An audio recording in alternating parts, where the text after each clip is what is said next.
നമസ്കാരം. മറ്റൊരു വീഡിയോയിലേക്ക് എല്ലാവർക്കും സ്വാഗതം. ഈ ഒരു വീഡിയോയിൽ നമ്മൾ ഡിസ്കസ് ചെയ്യാൻ പോകുന്നത് ട്വിൻ ഫ്ലെയിം സ്റ്റേജസിനെ കുറിച്ചാണ്. ട്വിൻ ഫ്ലെയിം സ്റ്റേജസിനെ ഞാൻ 5 ക്ലാസിഫൈ ചെയ്യാണ്. അതിൽ ഫസ്റ്റ് ഒരു സ്റ്റേജ് എന്ന് പറയുന്നത് സ്റ്റേജ് ബിഫോർ സെപ്പറേഷൻ ആണ്. സെക്കൻഡ് എന്ന് പറയുന്നത് സെപ്പറേഷൻ പീരീഡാണ്. Third the stage before inner union. And fourth stage എന്ന് പറയുന്നത് stage after inner union. And fifth stage എന്ന് പറയുന്നത് ദ ഫൈനൽ സ്റ്റേജാണ്. അപ്പം ഇങ്ങനെ 5 ഞാൻ ക്ലാസിഫൈ ചെയ്യാണ്. ഈ ഒരു വീഡിയോയിൽ നമ്മൾ ഡീറ്റെയിൽ ആയിട്ട് ഡിസ്കസ് ചെയ്യുന്നത് ദ സ്റ്റേജ് ബിഫോർ സെപ്പറേഷൻ ആണ്.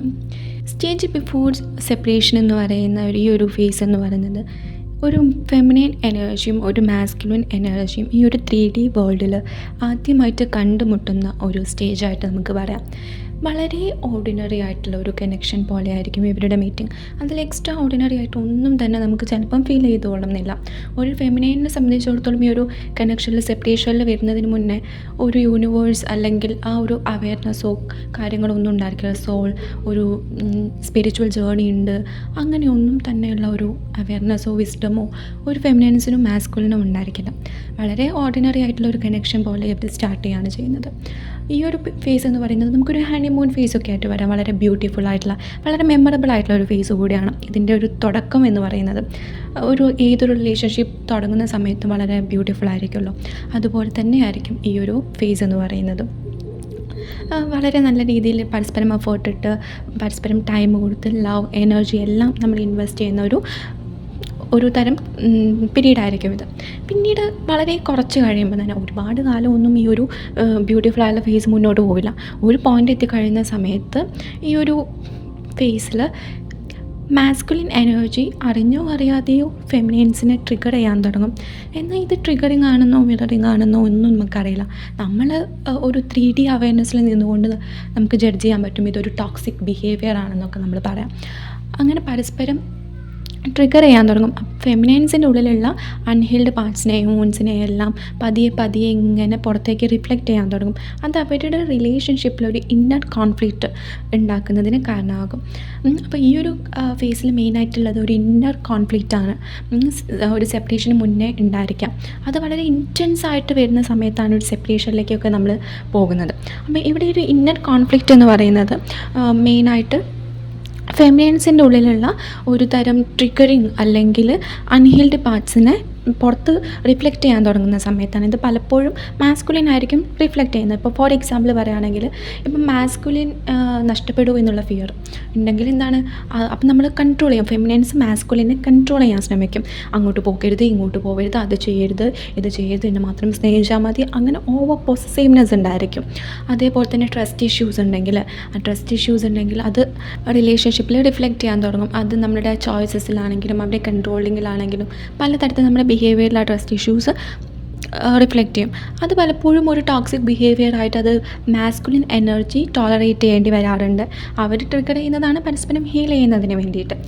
അതേപോലെയുള്ളൊരു കാര്യമാണ് ഓവർ ഗീവിങ് ആയിരിക്കും. ഈ ഒരു സ്റ്റേജിൽ പലപ്പോഴും ഒരു ഫെമിനൈൻ എനർജി ഓവർ ഗീവിങ് ആയിരിക്കും. അവരുടെ സമയമാണെങ്കിലും സ്നേഹമാണെങ്കിലും എനർജി ആണെങ്കിലും അത് മാസ്കുലിനിലേക്ക് ഇങ്ങനെ ഫ്രീ ആയിട്ട് ഇങ്ങനെ അൺലിമിറ്റഡ് ആയിട്ട് ഇങ്ങനെ കൊടുത്തുകൊണ്ടിരിക്കുകയായിരിക്കും. എന്നാൽ മാസ്കുലിനെ സംബന്ധിച്ചിടത്തോളം ഈ ഒരു ഓവർ ഗീവിങ് എന്ന് പറയുന്നത് അതൊരു തരം ഇറിറ്റേഷനായിട്ട് മാറും. ഒരു പോയിൻ്റ് ആയി കഴിഞ്ഞാൽ ആ ഒരു ഇൻറ്റർണൽ കോൺഫ്ലിക്റ്റ് വന്നു കഴിഞ്ഞാൽ അതിന് ശേഷം അങ്ങോട്ട് അതൊരു ഇറിറ്റേഷനായിട്ട് മാറും. എവിടേക്ക് അനങ്ങാൻ പറ്റില്ല, തിരിയാൻ പറ്റില്ല, അങ്ങനത്തെ രീതിക്ക് നമ്മൾ കൂടുതൽ എഫേർട്ട് എടുക്കും. ഒരു ഫെമിനൈൻ എനർജി ഈ ഒരു റിലേഷൻഷിപ്പിൽ അത് മെയിൻറ്റെയിൻ ചെയ്യുന്നതിന് വേണ്ടിയിട്ട് ഒരുപാട് എഫേർട്ട് എടുക്കും. ഈ ഒരു ഫേസ് ഇങ്ങനെ കണ്ടിന്യൂ ചെയ്യുന്ന സമയത്ത് ഒരു ഇൻറ്റേർണൽ കോൺഫ്ലിക്റ്റ് ഇങ്ങനെ പതിയെ തുടങ്ങി ചെറിയ വാക്ക് തർക്കത്തിലായിരിക്കും. പിന്നീട് അതിങ്ങനെ കുറേ നീണ്ട് പോവുകയാണ് ചെയ്യുക. ഒരു സെപ്പറേഷൻ ഫേസ് വരെ എത്തുന്നത് വരെ ഈ ഒരു ഇൻറ്റേർണൽ കോൺഫ്ലിക്റ്റ് ഇങ്ങനെ കണ്ടിന്യൂ ചെയ്തുകൊണ്ടിരിക്കും. അതേപോലെ തന്നെ ഈ ഒരു ഫേസിൽ ഇൻറ്റേർണൽ കോൺഫ്ലിക്റ്റ് തുടങ്ങിക്കഴിഞ്ഞ് കഴിഞ്ഞാൽ ഇമോഷണലി അൺഅവൈലബിൾ ആയിട്ട് മാറും. ഈ ഒരു ഫേസിൽ ഉടനീളം അങ്ങനെയാണെങ്കിൽ പോലും ഈ ഒരു വളരെ ബബിൾ ഫേസിൽ നിന്ന് ഫസ്റ്റ് ടൈം അല്ലെങ്കിൽ ആ ഒരു ഇമോഷണൽ അൺഅവൈലബിലിറ്റിയിലേക്ക് മാസ്കുലിൻ വരുന്നത് ഈ ഒരു ഫേസിലാണ്. നമുക്ക് പലപ്പോഴും എന്തൊക്കെയോ വേണം, എന്തൊക്കെയോ മിസ്സിങ് ആണെന്നൊക്കെ തോന്നും. ഈ ഒരു കണക്ഷനിൽ നമ്മുടെ കേൾക്കാനും കെയർ ചെയ്യാനും ഒക്കെ ഉണ്ടെങ്കിൽ പോലും നമുക്ക് എന്തൊക്കെയോ ഇനിയും എന്നുള്ളൊരു രീതിക്കാണ്. നഷ്ടപ്പെടുമോ എന്നുള്ള പേടി. കാരണം ഒരു ഫെമിനിൻ ഒരുപാട് ഓവർ ഗിവിങ് ആവും. അവിടെ അവളുടെ സെൽഫ് റെസ്പെക്റ്റ്, സെൽഫ് ലവ് എന്ന് പറയുന്ന ഒന്നും ഒരു വിഷയമായിരിക്കില്ല. അത് എന്താണെന്നുള്ള കൂടെ ഒരു അവയർനെസ് ഉണ്ടായിരിക്കില്ല. നമ്മുടെ മനസ്സിനെയും നമ്മുടെ ആത്മാവിനെയും നമ്മുടെ ശരീരത്തിനെയൊക്കെ അറിയാനോ സ്നേഹിക്കാനോ ഉള്ളൊരു വിസ്റ്റം ഒന്നും ഒരു ഫെമിനിൻസിനപ്പം ഉണ്ടായിരിക്കില്ല. അവളുടെ മനസ്സിൽ 24/7 മാസ്കുലിൻ എനർജി ആയിരിക്കും. ഈ ഒരു കണക്ഷൻ ആയിരിക്കും. അതിനെ ഒരു സ്റ്റെബിലിറ്റിയും കമ്മിറ്റ്മെൻറ്റിലേക്കും എങ്ങനെയെങ്കിലും എത്തിക്കാൻ കൺട്രോൾ ചെയ്ത് പിടിക്കായിരിക്കും. കയ്യിലിങ്ങനെ ഹോൾഡ് ചെയ്ത് വെക്കായിരിക്കും. എന്നാൽ പല സമയത്തും ഈ ഒരു ഫേസിൽ അത് ഫ്ലിപ്പ് ചെയ്ത് പോകാനുള്ള ചാൻസ് ഉണ്ട്. ഇത് നമ്മളിങ്ങനെ രണ്ടറ്റവും കൂട്ടിമുട്ടിച്ച് പോകാമെന്ന് പറയുന്ന പോലെ ഫെമിനെ അത്രമേൽ എഫേർട്ട് ഇട്ടിട്ടായിരിക്കും ഈ ഒരു സമയത്ത് ഈ ഒരു റിലേഷൻഷിപ്പ് ബ്രേക്ക് ആവാതെ ഇങ്ങനെ കൊണ്ടുപോകുന്നത്. പല സമയത്തും നമ്മൾ കയ്യിൽ നിന്ന് വഴുതി പോകുമെന്ന് നമുക്ക് തോന്നിയേക്കാം. പക്ഷേ ഇങ്ങനെ ഫെമിനിൻസ് മുറുക്കി പിടിച്ചിരിക്കുകയാണ്. ഈ മുറുക്ക് ഇങ്ങനെ പിടിക്കും തോറും എത്രത്തോളം ടൈറ്റായിട്ട് ഫെമിനിൻസ് പിടിക്കുന്നോ അത്രത്തോളം ഫെമിനിൻസിന് പെയിൻസ് ഉണ്ടായിരിക്കും. അവളുടെ ഉള്ളിലുള്ള എല്ലാ അൺഹീൽഡ് പാർട്സിനെയും അപ്ലൈ മിറർ ചെയ്യാൻ തുടങ്ങിയിട്ടുണ്ടായിരിക്കും. നമുക്കതൊന്നും അറിയില്ല.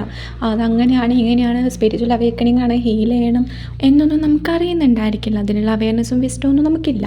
അപ്പോൾ ഈ ഒരു ഫേസിൽ മെയിനായിട്ടെന്ന് പറയുന്നത് ഒരു മാസ്കുലിൻ എനർജിയും ഒരു ഫെമിനിൻ എനർജിയും ആദ്യമായിട്ട് കണ്ടുമുട്ടുന്ന ഒരു ഫേസാണ്. അല്ലെങ്കിൽ അവരൊരു റിലേഷൻഷിപ്പിലേക്ക് എൻ്റർ ചെയ്യുന്ന ഒരു സമയമാണ്. അതുകൊണ്ട് തന്നെ അത് വളരെ ബ്യൂട്ടിഫുൾ ആയിട്ടുള്ള തുടക്കം എന്ന് പറയുന്നത് വളരെ ബ്യൂട്ടിഫുൾ ആയിട്ടുള്ള മെമ്മറബിൾ ആയിട്ടുള്ള ഒരു ഫേസാണ്. കുറച്ച് കഴിയുന്ന സമയത്താണ് നമുക്ക് ഇൻറ്റർണൽ കോൺഫ്ലിക്റ്റ് ബിഗിൻ ചെയ്യുന്നത്, നമ്മുടെ ഉള്ളിൽ ട്രിഗറിങ് അല്ലെങ്കിൽ മിററിങ് നടക്കുന്നതും. അത് കഴിഞ്ഞ് ഇൻറ്റർണൽ കോൺഫ്ലിക്റ്റ് സ്റ്റാർട്ട് ചെയ്ത് കഴിഞ്ഞാൽ അത് പിന്നെ ഒരു ടോക്സിക് റിലേഷൻഷിപ്പിലേക്ക് അത് മാറും. പിന്നീട് അത് പതിയെ എന്ത് ചെയ്യും, ഒരാളുടെ എഫേർട്ടിൽ മാത്രം, ഫെമിനിൻസിൻ്റെ ഓവർ ഗീവിങ്ങിലും ഓവർ എഫേർട്ടിലും മാത്രം നിലനിൽക്കുന്ന ഒരു റിലേഷൻഷിപ്പായിട്ട് അത് മാറി പതിയെ ഒരു കാരണത്തോടെയോ അല്ലെങ്കിൽ ഒരു കാരണമില്ലാതെയോ ആണ് ഒരു സെപ്പറേഷൻ എന്ന് പറയുന്ന ഒരു ഫേസിലേക്ക് നമ്മൾ പോകുന്നത്. അപ്പം ഈ ഒരു ഫേസിൽ ആദ്യമൊക്കെ നല്ല ബ്യൂട്ടിഫുൾ ആണെങ്കിലും സെപ്പറേഷന് മുന്നേ തന്നെ ഫെമിനിൻസ് വളരെ ടോളറേറ്റ് ചെയ്യുന്നുണ്ടെങ്കിൽ പോലും വളരെ പെയിൻഫുൾ ആയിട്ടുള്ള കാര്യങ്ങളിലൂടെയൊക്കെ പോകുന്നുണ്ടെങ്കിൽ പോലും മാസ്കുലിൻ ഉണ്ടല്ലോ എന്നുള്ള ഒരു സമാധാനം, സെപ്പറേറ്റഡ് ആയിട്ടില്ലല്ലോ എന്നുള്ളൊരു സമാധാനം ഉള്ളിൽ ഉണ്ടാവാറുണ്ട്. സെപ്പറേഷന് വേണ്ടിയിട്ടുള്ള ഒരു ചെറിയൊരു യൂണിവേഴ്സിൻ്റെ ഒരു പ്രിപ്പറേഷനായിട്ട് വേണമെങ്കിൽ നമുക്ക് ഈ ഒരു ഫേസിനെ കാണാം. അതിലെ ഇൻറ്റേർണൽ കോൺഫ്ലിക്റ്റ് പീരീഡിനെ നമുക്ക് കാണാം. പെട്ടെന്നൊരു സെപ്പറേഷൻ വരുന്ന സമയത്ത് നമുക്ക് വളരെ ഇൻറ്റൻസ് ആയിട്ടുള്ളൊരു പെയിൻ ആയിരിക്കും അല്ലേ, നമുക്കൊരിക്കലും താങ്ങാൻ പറ്റില്ല. എന്നാൽ ഈ ഒരു സെപ്പറേഷൻ എന്ന് പറയുന്ന ഫേസിലേക്ക് പൂർണ്ണമായിട്ട് നമ്മൾ എൻ്റർ ചെയ്യുന്നതിനേക്കാൾ മുന്നേ യൂണിവേഴ്സ് ഒരു ഇൻറ്റേർണൽ കോൺഫ്ലിക്റ്റ് പീരീഡ്, ഫസ്റ്റ് നമ്മൾ മീറ്റ് ചെയ്ത് കഴിഞ്ഞാൽ ഒരു ലവബിൾ ഫേസ് കഴിഞ്ഞാൽ ഒരു ഇൻറ്റേർണൽ കോൺഫ്ലിക്റ്റ് പീരീഡിലേക്ക് നമ്മൾ തള്ളിവിടാറുണ്ട്. അതും അത്ര വലിയ സ്മൂത്ത് ആയിട്ടുള്ളൊരു പീരീഡല്ല. ഒരു തരം നമ്മളിപ്പോൾ ഈ വർക്കൗട്ടൊക്കെ ചെയ്യുന്നതിന് മുന്നേ നമ്മൾ എന്ത് ചെയ്യും, ഒന്ന് ബോഡിയെ എന്ത് ചെയ്യും, ഒരു വാമപ്പൊക്കെ ചെയ്യാറില്ലേ, അതേപോലെ തന്നെ നമ്മളൊരു സെപ്പറേഷൻ എന്ന വലിയ പെയിൻഫുൾ ആയിട്ടൊരു ഫേസിലേക്ക് നമ്മൾ കൊണ്ടിടുന്നതിനേക്കാൾ മുന്നേ ഉള്ളൊരു പ്രിപ്പറേഷനായിട്ടാണ് ഈ ഒരു ഇൻറ്റേർണൽ കോൺഫ്ലിക്റ്റിനെ പലപ്പോഴും കാണുന്നത്. ഇവിടെ പലപ്പോഴും ഫെമിനിൻസിന് ഒരു സർട്ടനിറ്റി ഉണ്ടായിരിക്കും. ഒരു അൺസർട്ടൺ ആയിട്ടുള്ള ഒരു ഇവൻറ്റിലേക്ക് അല്ലെങ്കിൽ ഒരു സിറ്റുവേഷനിലേക്കോ ഈ ഒരു ഫേസിൽ ഡിവൈൻ ഫെമിനിൻസിനെ പലപ്പോഴും തള്ളിവിടാറില്ല. ഇവിടെ എന്ന് പറഞ്ഞാൽ ഒരു സർട്ടനിറ്റി ഉണ്ട്. കാരണം ഒരു കംപ്ലീറ്റ് സെപ്പറേഷൻ അല്ല ഇവിടെ ഉള്ളത്. ഇവിടെ ഒരു kind of on and of ഒരു സം കൈൻഡ് ഓഫ് കമ്മിറ്റ്മെൻറ്റ് ഒരു സ്റ്റെബിലിറ്റി ഒക്കെ കുഞ്ഞിതായിട്ടുണ്ടായിരിക്കും അവിടെ. അതുകൊണ്ട് തന്നെ ഇവിടെ ഒരു അൺസർട്ടനിറ്റി ഇല്ല. ആ ഒരു അൺസർട്ടനിറ്റിയിലേക്ക് കൊണ്ടിടുന്നത് സെപ്പറേഷൻ ഫേസിലാണ്. ഈ ഒരു ഫേസ് എന്ന് പറഞ്ഞാൽ അതിൻ്റെ ജസ്റ്റ് ഒരു പ്രിപ്പറേഷൻ ആയിരിക്കും. അതേപോലെ തന്നെ നമുക്കൊരു കോണ്ടാക്റ്റ് ഉണ്ടായിരിക്കും. ഒരു തരം നമ്മുടെ ഉള്ളിൽ തന്നെ ഉണ്ടായിരിക്കും. ഇൻറ്റ്യൂഷൻ നമ്മളോട് പറയും ഇത് അധികം പോക്കാവില്ല, സംഹൗ ഇത് നമ്മളെ കയ്യിൽ നിന്ന് പോകാൻ ചാൻസ് ഉണ്ട് എന്നുള്ളത് ഒരു ഇൻറ്റേർണൽ ഒരു നോയിങ് നമുക്കുണ്ടായിരിക്കും, ഒരു ഫെമിനിൻസിനുണ്ടായിരിക്കും. അതുകൊണ്ട് തന്നെ ആ ഒരു ഫിയർ ബേസ്ഡ് എനർജിയിൽ നിന്നുകൊണ്ട് അതിനെ കൂടുതൽ കൺട്രോൾ ചെയ്യും. അപ്പോൾ കൂടുതൽ കൺട്രോൾ ചെയ്യുമ്പോൾ കൂടുതൽ നമ്മുടെ മാസ്കുലിൻ നമ്മളിന്ന് പോവുകയാണ് ചെയ്യുന്നത്. ആൻഡ് ഫൈനലി നമുക്ക് വേണ്ടിയിട്ട് ഡിവൈൻ ഒരു സെപ്പറേഷൻ വേണ്ടിയിട്ടുള്ള ഒരു പ്ലാൻ ഡിസൈൻ ചെയ്തിട്ടുണ്ടായിരിക്കും. അത് വളരെ അൺഎക്സ്പെക്റ്റഡ് ആയിട്ട് നമുക്ക് വരുമായിരിക്കും. ഒരു ഫെമിനിൻസ് മാസ്കുലിൻ സെപ്പറേഷന് ആ ഒരു അൺഎക്സ്പെക്റ്റഡ് ഇവൻ്റ് ആയിരിക്കും ഒരു റീസൺ ആയിട്ടുണ്ടായിരിക്കാം. അപ്പം ഇതാണ് നമ്മുടെ ഈ ഒരു സ്റ്റേജ് ബിഫോർ സെപ്പറേഷൻ എന്ന് പറയുന്നത്.